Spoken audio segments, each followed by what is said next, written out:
va t'embêter un tout petit peu aujourd'hui et en parlant de notre ami Jacek Michalski, Oui. que tu as connu Oui. en Pologne en 1981, Oui. donc pendant les congrès de UIA, Oui. donc à Varsovie. Oui. Cette année-là, tu imaginais pas qu'un jour tu retrouveras Michalski dans ton bureau. Non.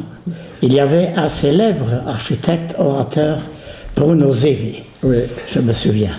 Et ça, c'était de bon augure. Donc, et tu t'imaginais pas non plus qu'un jour, il y a un jeune stagiaire qui arrivera chez toi avec un copain en sonnant le soir à la porte en disant « Oh, on est là Oui. Hein? Il pleut et on n'a pas de parapluie. On n'a pas de parapluie. Donc, voilà, on va parler plutôt de Jacek Michalski. Oui. Et bon, son chemin, tu connais aussi bien que moi. Et il y a l'état de guerre, le 13 Oui. décembre 81. Oui. Et il y a Małgosia, donc, qui est architecte aussi, Oui. sa femme, qui part en Algérie. Oui. Donc, travailler donc, dans un bureau d'État. Ça Oui. se faisait assez souvent en Pologne que des ingénieurs, les médecins, les architectes partaient donc travailler dans les pays des Maghreb. Oui. Et c'était sur les contrats d'État, Oui. donc c'est l'État qui les payait, et Oui. donc il les payait mieux qu'en Pologne parce que l'État était mieux payé là-bas donc, qu'en Pologne.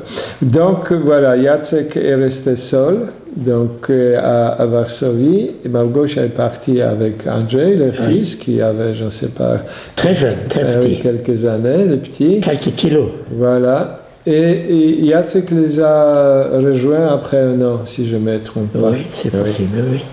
Donc, ils habitaient à Oran.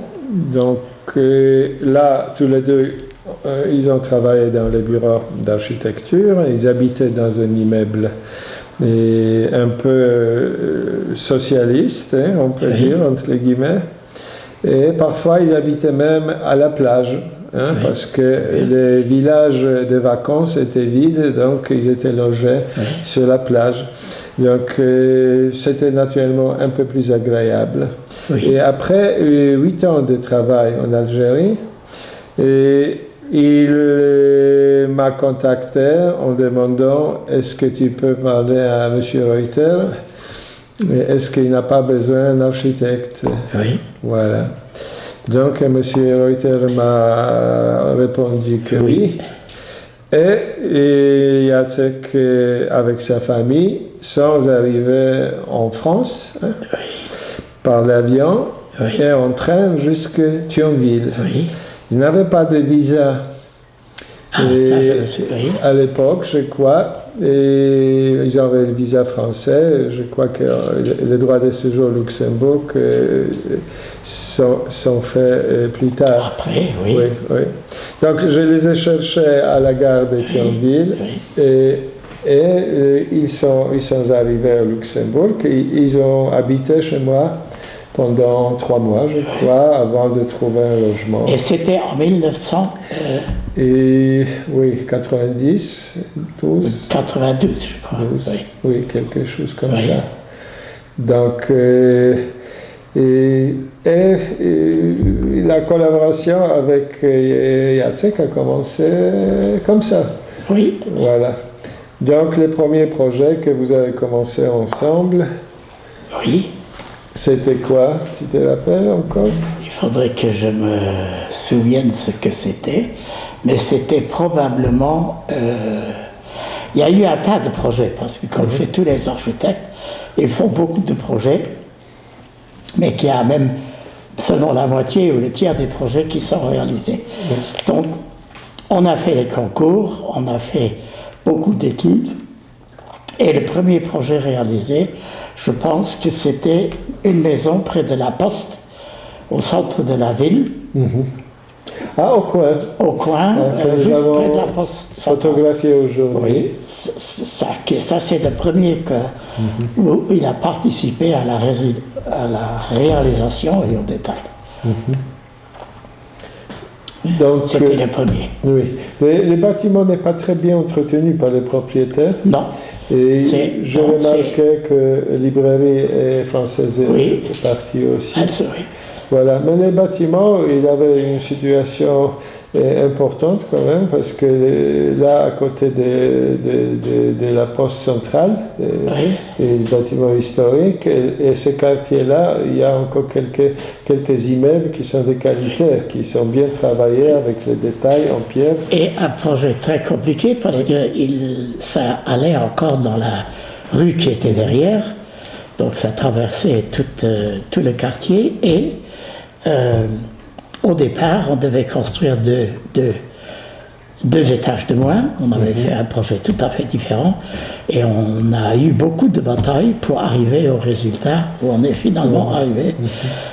Voilà. Oui, la jonction là avec les bâtiments de différentes tailles n'était pas simple. N'était pas simple. Et le résultat est là. Est-ce qu'il est bon ou pas? Ça, je ne peux pas le dire. Mais en tout cas, c'est dommage qu'il soit mal entretenu. Il y a ensuite, je crois, il y a Eurocontrol, un bâtiment au Kirchberg. Oui, il y a eu Eurocontrol. Alors pour faire assez vite, il y a les bâtiments importants. Quand Jacek était là, c'était Eurocontrol, c'était Sogedal. Eurocontrol était un concours.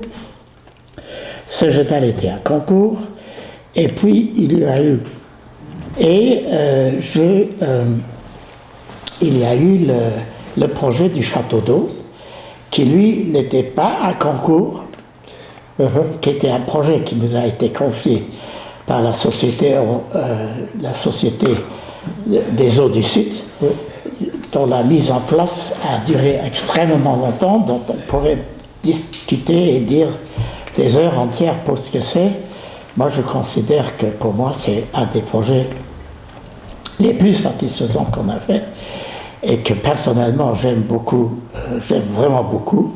Il y a eu après un immeuble de... D'ailleurs, ces projets-là, si je peux intercouper, aussi des prix d'architecture. Il a eu des prix. C'était quelle année? C'était en 2005. 2005. 2005-2004. On a eu d'autres prix encore. On a eu des prix pour ce projet-là. Il était retenu comme prix, comme projet candidat pour Barcelone. Le prix de Mies van der Rohe. Oui, il a été sélectionné. Et puis on a eu d'autres prix. On a eu un prix à Luxembourg, plusieurs, pour ça et pour d'autres bâtiments qui ne sont pas, je ne sais pas où, enfin, qui sont construits. Surtout dans le domaine hospitalier, on a fait quelques bâtiments ensemble, et encore d'autres bâtiments de bureaux, etc. Ben, nous avons aussi passé aujourd'hui par Pfaffenthal.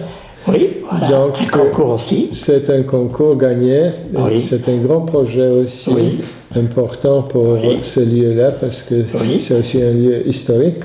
Oui. Et donc là, vous avez eu ça comme le résultat des concours. Oui. La plupart des grands bâtiments qu'on a fait étaient des concours. Oui. Nous avons même des bâtiments très connus qui sont beaucoup plus connus encore à l'étranger, pour RTL, la radio luxembourgeoise, Astra, les satellites, tout ça c'était des concours. RTL, c'est des bâtiments qui ont été faits il y a 30 ans, 20 ans, 30 ans, il y en a deux, et qui ont déjà, entre-temps, été démolis. Oui, ça fait un an, seulement un an. Il y a un an qu'ils ont été démolis. Voilà. Et oui, ça va vite aujourd'hui. Oui. En 20 ans et en c'est pas très agréable pour ceux qui les ont faits, surtout que ces bâtiments, on les a aimés, on était contents, on était assez fiers, ben ils sont plus là. Mais parlons un peu d'Astra, parce que je me rappelle que c'était un projet aussi qui a duré longtemps, où la collaboration avec eux, tu as fait plusieurs phases. Plusieurs phases. Oui. Ça a duré plus de 15 ans, et on a fait au moins 5 ou 6 phases, et à chaque fois, les premières phases, c'était des concours, aussi, pardon. Et puis après, bon, quelques morceaux se sont ajoutés. Mais c'était au point de vue, pour nous, terrain neuf, technologie et tout ça, c'était très impressionnant. On devait apprendre des choses tout à fait nouvelles. Et quand on regarde dans ce domaine les stations terrestres de satellites, on peut les regarder dans le monde entier. Il y en a quelques-unes qui sont célèbres, mais il n'y en a pas beaucoup qui sont très jolies. Et Jacek, il était aussi urbaniste. Hein? Oui. Et moi, quand je l'ai connu en Pologne, je travaillais, en tant qu'étudiant, je travaillais avec eux pour les concours d'urbanisme. Donc, je l'appréciais beaucoup pour ces côtés-là. Oui. Et je me rappelle, vous avez gagné un concours pour Carmel. Oui. Et donc, c'était un concours organisé par Habitation de Bon Marché. Oui. Et c'était quand même assez grand et assez intéressant. Oui, c'était très grand. Ça représentait beaucoup de logements pour Luxembourg. Oui. Ça faisait, je crois, 500 ou 600 logements. 600 logements, si je me rappelle bien. Oui. C'est malheureusement, comme beaucoup à Luxembourg, le concours a été gagné à une date donnée. La réalisation a commencé 20 ans après. Donc, quand on fait un projet qui a été conçu à une date donnée, qu'on ne l'exécute que 20 ans plus tard, il y a toujours des différences entre les deux et ça devient un peu, je dirais presque le point critique de ce projet est quand il était terminé. Urbanistiquement parlant, les modes étaient différentes. Et voilà, c'est tout ce qu'il faut dire. Malgré que le projet est là, nous avons fait l'architecture de quelques immeubles et les autres immeubles ont été faits par d'autres architectes. Est-ce que tu trouves comment tu trouves Michalski, il était meilleur urbaniste ou meilleur architecte? Moi, comme urbaniste, c'est plus difficile à dire parce qu'on a fait très peu de projets d'urbanisme. On a discuté beaucoup d'urbanisme et là on était souvent d'accord, on avait des points de vue communs, en architecture d'ailleurs aussi. Mais je l'ai surtout vu comme architecte et comme architecte je dois dire que c'était ce qu'on dit, avec raison, un très très bon architecte. Un des meilleurs que j'ai vu. Et j'en ai vu quelques-uns. J'ai travaillé avec des architectes célèbres, on a travaillé avec Ian Pei, on a travaillé avec Wilmot, on a travaillé avec des Allemands connus, et encore d'autres Français, etc. Donc on est un peu international, mais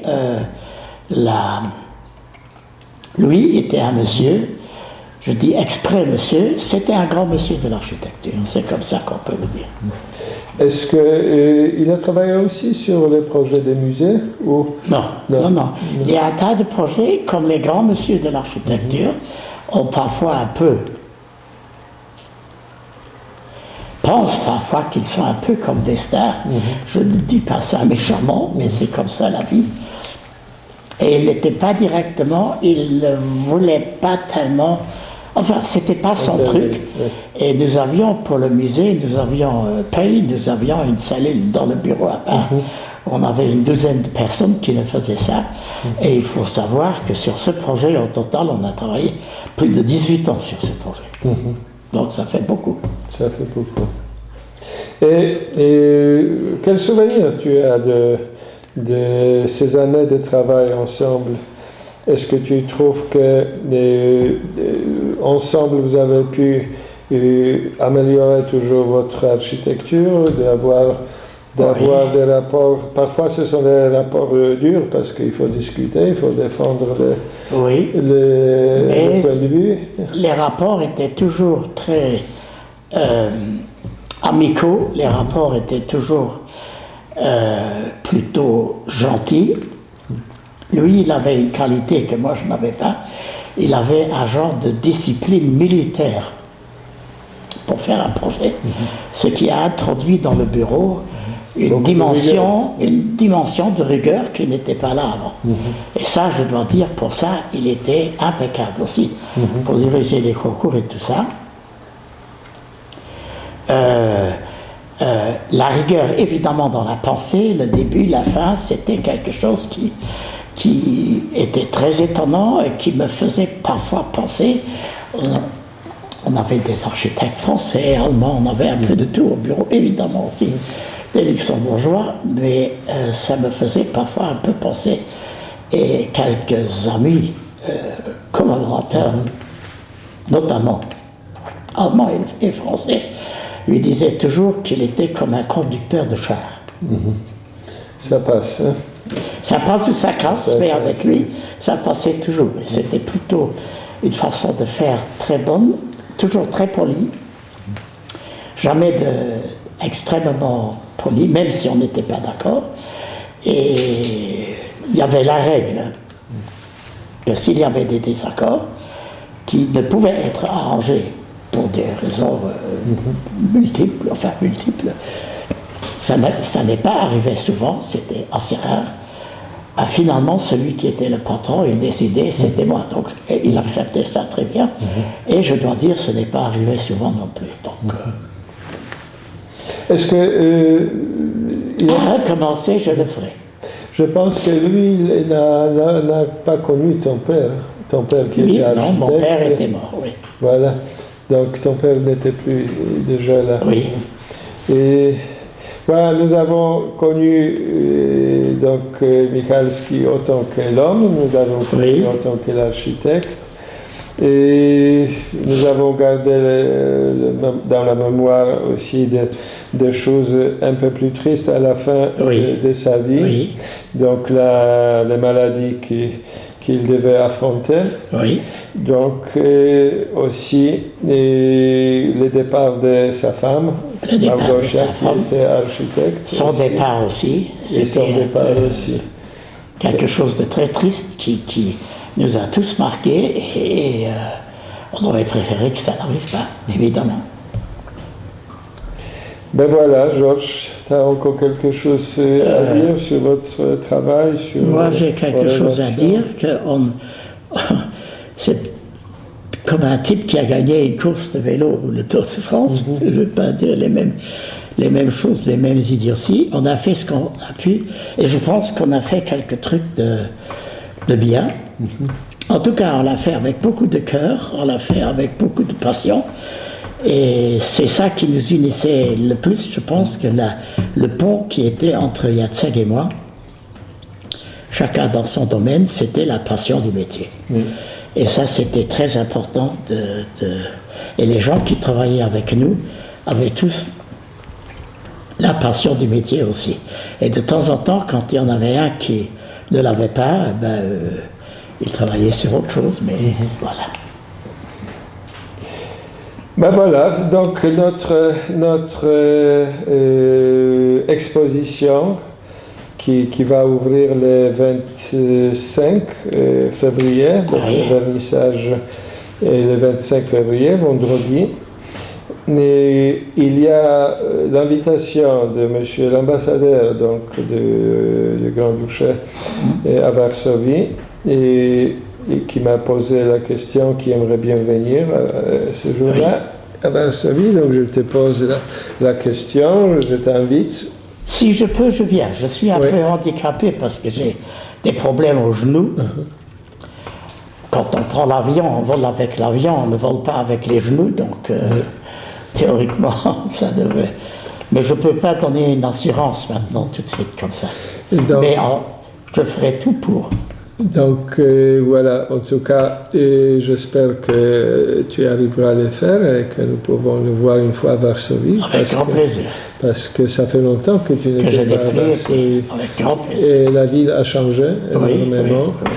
Et ça change toujours. Le musée est en construction, donc le musée d'art contemporain en face du palais, donc des sciences.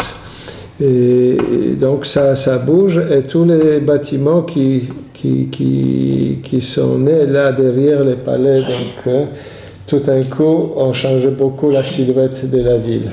Alors il y a, excuse-moi de t'interrompre, il y a une chose que j'ai oubliée.